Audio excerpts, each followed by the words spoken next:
I now get to introduce our speaker for today. And he's been introduced this way before, but when you think of all the things that he has done, he is a Sikkim Baylor Bear from 1994. He has been numerous awards for ethics. Go on his website and you can read all about him. He has served us with ethics and a love for this country and for the people and for the Lord in the capacity as judge. He initiated and supported Man to Man, an evening with Louis Zamperini, which is what the movie Unbroken was about. He's completed an Ironman triathlon and 11 marathons, but mainly just think of his name, Lincoln. You think of the president who guided this country through a time when this country was tearing each other apart, and he is guiding this country now. Good. He is a good person, and win. Vote in November, Judge Lincoln Goodwin. So I'd like to have him come up now. Thank you.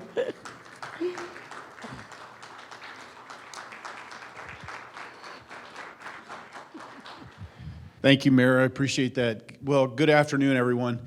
I'm Judge Lincoln Goodwin. Let me just tell you, you pastors can appreciate this. It's always encouraging when somebody isn't legally obligated to listen to you and they actually show up, okay? So thank you for encouraging my heart that way today. And you raised a very good point, sir. It is very dangerous to give a politician and a Baptist a microphone, all right? And so Market Street is taking dinner orders in case we run a little long. I promise not to tarry too long. Thank you for inviting me to speak here. This warms my heart. I am not a judge who happens to be a Christian. I am a Christian who happens to be a judge, and I think that resonates with each of you and your either active ministries in terms of working at a church or in your businesses. Each of you are Christians first, and then your vocation is secondary. So my hope today, really, brothers and sisters, is I hope to encourage you. I hope you leave encouraged as fellow leaders of your churches, of your businesses, of your homes, as fellow laborers in the fields, unashamed of the gospel of Christ. And so if you leave here a little more encouraged, a little more filled today, then victory's been reached. The mayor asked me, when she asked me to speak, if she would ask me to speak about how my faith affects me as a judge, and so I'm happy to do that. And by the way, I would love for this to be a little interactive. So if as we go along, you have some questions, raise your hand. I can never guess what you might be interested in hearing or knowing, and so don't be ashamed. Raise your hand if you have a question. By all means, let's make this just a little bit interactive. I won't take a long time. I know many of you have to get back to your work and your families and your churches, but a little bit about the court before I get into kind of how my faith affects me. So the Justice Court is there on Cypress Wood. And I will tell you this, you pastors know this, but that being a judge, being at a court, it is its own ministry. The days can be long, and they can be dark sometimes. That court that's there on Cypress Wood, in terms of any individual court, it is the largest court in the entire state of Texas in terms of the number of cases filed. So it is busy, busy, busy. We, on average, have about 120 to 140,000 cases filed annually. So when you reluctantly pay your Harris County taxes, as I do, at least you know, at least at that courthouse, you're getting your money's worth, all right? It is a busy, busy court. We handle civil cases, we handle criminal cases. And when I became a judge there, my goal when I became the judge, and I used to work with Chip Hurd at Lanier Law Firm, this was a calling again, and it had to be a calling because I had to convince my wife of the nice pay cut that we were about to take, leaving private practice to go back and work. But my goal was to really have an opportunity to affect young people, some juveniles. Many of you have ministries that help young people, where there are some young people who come to the court. They've been charged with relatively minor offenses at this point, misdemeanors, but they're on that razor's edge of life where they are one or two decisions away from a prosperous, healthy life or a life of death and destruction, prison. And so when I decided to become this judge, my goal in thinking about this was what impact can I have as a servant, but as a Christian on these young people that come there. I remember a career ago when I was a felony prosecutor at the Harris County District Attorney's Office, seeing some of the worst cases and handling some of the worst cases you can possibly imagine. Aggravated robberies, aggravated assaults, crimes against children, murder. And I remember one particular case where young man, I say young, probably early 30s, had been charged with a crime. I tried the case. I'd asked for life in prison. He needed life in prison. He needed to protect the community.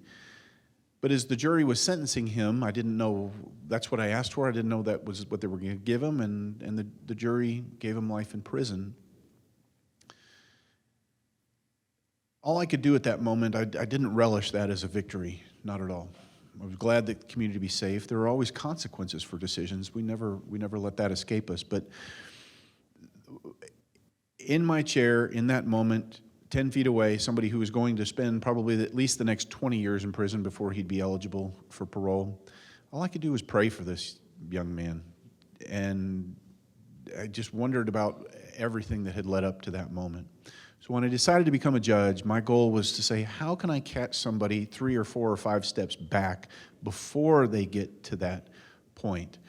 And so we have a unique opportunity to do that in the justice court, to change lives, to keep somebody from destruction, from prison. Hopefully they have that prodigal son moment and they wake up, and maybe some parents get engaged and those things, and then they get nudged back into a life of prosperity and away from destruction. But they can be very complex and difficult cases, and the days are dark. And I know you know that as ministers, right? As in your own families, but certainly in your own churches, right? It's not all rainbows and those things sometimes. Ministry is hard and difficult.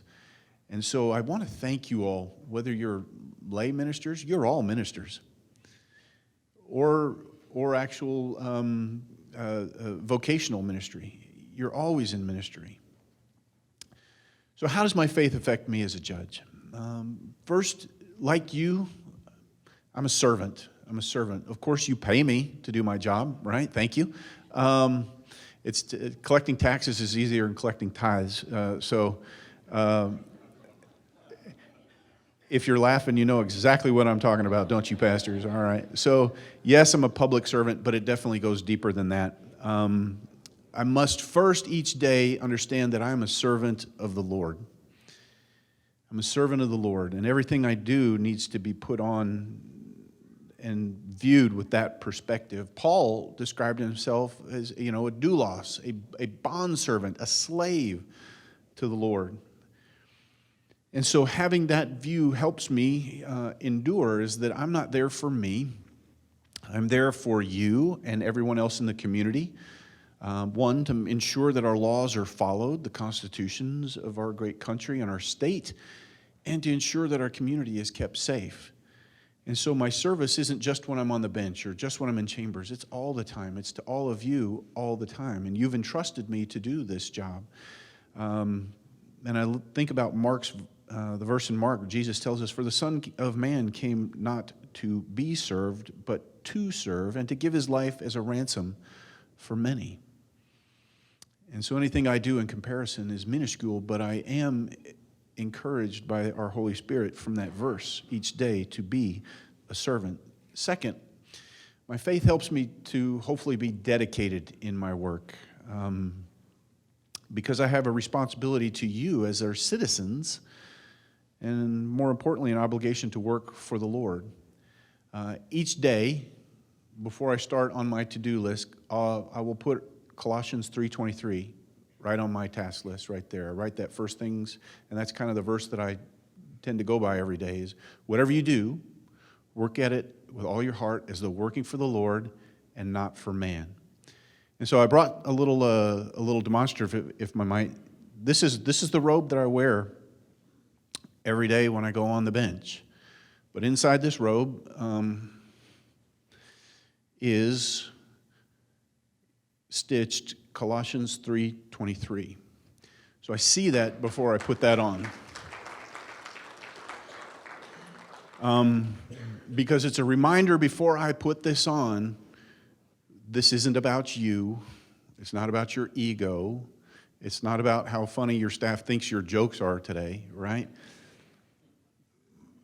Whatever you're about to do in court, work at it as though working for the Lord and not for anybody else. Because I will tell you, I've been in front of judges where they get sort of this black robe disease, right? And the ego and those kinds of things come out. And it's easy, too, in the world of politics. Some of you are involved in those things, as I see here. It's easy to worship. When I first got into politics a little bit, I saw there's people that they worship this. This is all they have to worship, and it's important to be involved. It's important to understand politics and positions because, God is concerned with how we think and act related to our government and, frankly, how we vote according to issues. I truly believe that. But I saw that people worshiped it. And so my goal, too, as a judge, but also somebody who's elected, was keep in mind that everything you do, you must do for the Lord and not for man. Next, my faith just encourages me in humility and patience. Life at the courts, like many ministries, it's messy. It can be very messy. You never know the cases that you might hear. Some of you have heard me tell this story, and I'll get to you one quick second, Larry. Yes, but you never know the case that's coming up before you, but you want to make sure that everyone who comes in there feels that they've been heard, they've been respected. You get a curveball every now and then. When I first took the bench, I had an eviction case. Some of you heard me tell this story, but an eviction case where the landlord was suing the tenant to have them removed, and the tenant didn't want to leave after getting notice, hey, you need to leave. In most cases, it's usually a contractual rent issue, but this case is a little different. This is a case where the landlord was asking the tenant to move, asking the court to remove the tenant because they violated the pet provision. They weren't supposed to have pets, all right? And so the landlord shows me all these pictures. And they weren't allowed to have pets in their lease, but the house is destroyed. I mean, destroyed. There's holes in the drywall. The furniture's all destroyed. The floor is all destroyed. I'm not sure that the animals had ever been let outside. I'll just leave it to your imagination about that, all right? So I see all these pictures of the destruction. I know, okay, yes, clearly you're going to have to relocate. But I looked at the tenant and I said, so, ma'am, how many dogs did you have? How many dogs did you have? And the landlord says immediately, oh, no. They weren't dogs. They were goats. I was like, goats? Yeah, this is like my first month on the job. And I'm like, what have I gotten into? Yeah, first off, goats. And I'm not talking like some little yoga goat. I mean, these were like billies. And, and it's plural, goats. So then my bailiff, if those of you who know Robert know that he's kind of a jokester, he came up, he was, well, first I laughed, and then I kind of what you did, I kind of chuckled, and then the tenant said, well, I don't think this is very funny, and I said, yes, you're right, ma'am, it's not, and I committed the sin of not telling the truth because it was kind of funny, and so,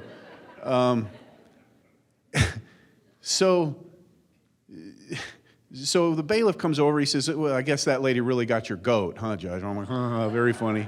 And then, being a dad, I said, yeah, it was pretty bad, yeah. So you never know what it'll bring, but even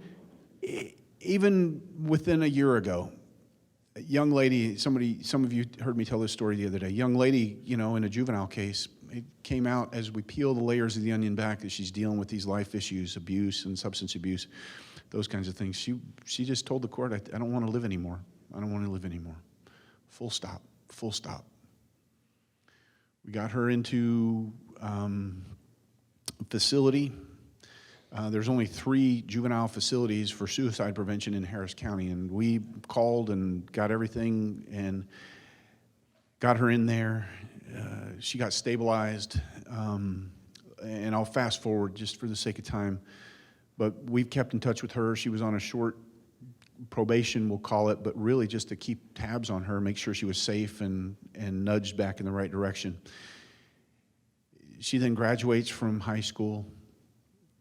It starts attending Lone Star. Sorry, doctor, she's at UP. Yeah. And has started in real estate and is leading an amazing and wonderful life now. And my staff still keeps in touch with her. And those are the things that we get to do on a daily basis, to where we can have an impact on people's lives. So we can deal with goats, but we can save some lives. So anyways, Larry, you had a question. I do. Tell me what's more scary for you, coming to court every day, not knowing what those challenges are going to be, and not knowing the lives it may influx their lives forever, or raising 2 teenage daughters. Well, yeah. Raising 2 teenage daughters is more fear-causing than anything else. Yes. So y'all might need to break out the oil and lay hands on me after this before we're done. Yeah. Well, look, the courts really, as we've seen in Harris County, we're starting to see the importance of courts in our lives, right? I mean, most of us get into that ballot box and we see that ocean of judges, all these judges, and people are like, I have no idea. But it's really come to the forefront in our lives more recently how great an impact judges really have in our lives, particularly on community safety. Now people are starting to pay attention. So, there's nothing that I'm fearful about. We don't walk in fear. If the worst should ever happen, immediately, to be in the presence of the Lord, that's okay. But so there's nothing that's fearful. But I really keep in mind my obligations to you and all of you in our community, just to say, all right, what can I do to encourage this person, but also keep community safe, right? And by the way, I'm one of the handful of judges that law enforcement can reach out to in Harris County and go and get something signed if there is somebody that maybe needs to be picked up for doing something they shouldn't be, right? I'm always going to hold my obligation to the constitutions. The government is always going to have to meet their burden. We want them to do that, right? You must have probable cause before you're going to detain somebody. We'd never want a government state where it's easy for the government to detain you. It shouldn't be easy. But at the same time, we shouldn't make it difficult on law enforcement just because they're law enforcement if there's somebody that's very clear who's doing something very dangerous to people. So as it can happen, I'll end up with police cars in front of the house, at night, because they need a warrant or something signed. So we had to explain to the neighbors early on why the police were always in front of the house, right? Yeah. Well, there goes the good ones again. All right. So now they're all kind of used to it. Yeah. Thanks. That's a good question. Oh, yeah. Look, teenage girls, I'll say overruled half the time, and they just laugh at me. They could not care, right? Those of you who know Savannah and Charlotte, our daughters, right? They could not care what I do, right? They could not care. I still have to take my turn changing the cat box. Nobody cares. But that humility and patience. One of the last things here. Everyone who comes into court, I try to see as God's creation. God loves them. God does not necessarily love the things that they do. They don't. God doesn't love the things I do sometimes. But my girls have 2 verses over their walls. They're each from Psalm 139. But I try to see the people that come in the court in this light. In Savannah's room over her wall, over her bed, is I praise you because I am fearfully and wonderfully made. from Psalm 139:14. And in Charlotte's, how precious to me are your thoughts, O God, how vast is the sum of them, 139:17. And God is absolutely in love and crazy about everyone who comes in that court. And when you see someone, in spite of what they might have done, that God is still eagerly seeking them and calling them to Him, it helps you understand and fashion and not just see people as machinery, their ministry. And so those are the general ways of how my faith affects my daily job as your judge. You know, we live in challenging times, right? We live in challenging times. David Broder said this: we live in an age where virtue is the only vice and vice is the only virtue. I'll say that again. We live in an age where virtue is the only vice and vice is the only virtue. And so I'm encouraged by things like today. You have the Christian business lunch, because it's important that we meet together. We don't forsake that, but that you can encourage each other, that you're not alone. The enemy wants you to feel alone, and we're not. You are all salt and light in your own respective ministries and vocations, and so I thank you for that. You are fellow laborers with me in the fields, busy at what God has called us to do until the time He calls us home. And we hear, well done, good and faithful servant. So let me leave you with this. Let us run with endurance, as the author of Hebrews says, the race that is set before us, looking to Jesus, the founder and perfecter of our faith, for the joy that was set before Him, endured the cross, despising the shame, and is seated at the right hand and throne of God. And those of you who know me a little bit know I love A.W. Tozer, just a great American theologian. This is an encouragement to me. He says, you know, and I think about this when I look at sometimes how challenging and how dark and that things can be. I'm not down or anything about it. I just know the reality of it. We all know that it gets worse before it gets better, right? We know that. And in the meantime, though, I love his quote here. The resurrection and the judgment will demonstrate before all worlds who won and who lost. We can wait. Amen? Thank you all so much for having me here today. There any questions? Oh, yeah. Sorry, yeah, Paul, and then we'll come back here. Yes, sir.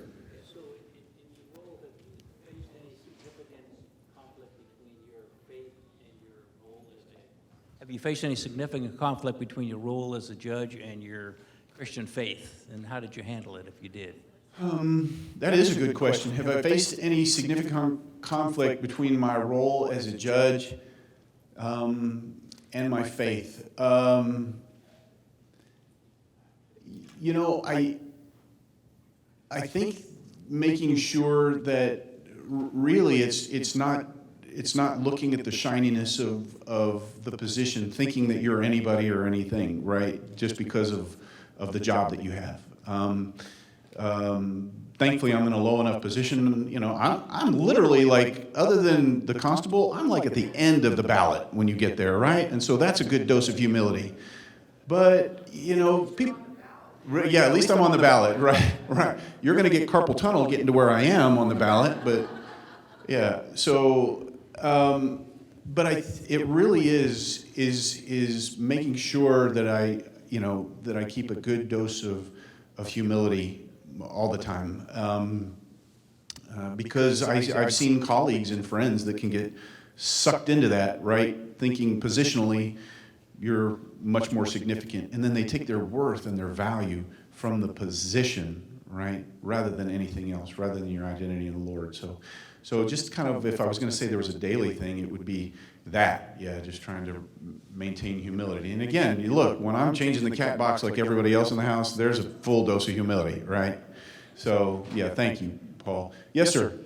What are the limitations of the Justice Court now? The limitations of the Justice Court, meaning monetarily and...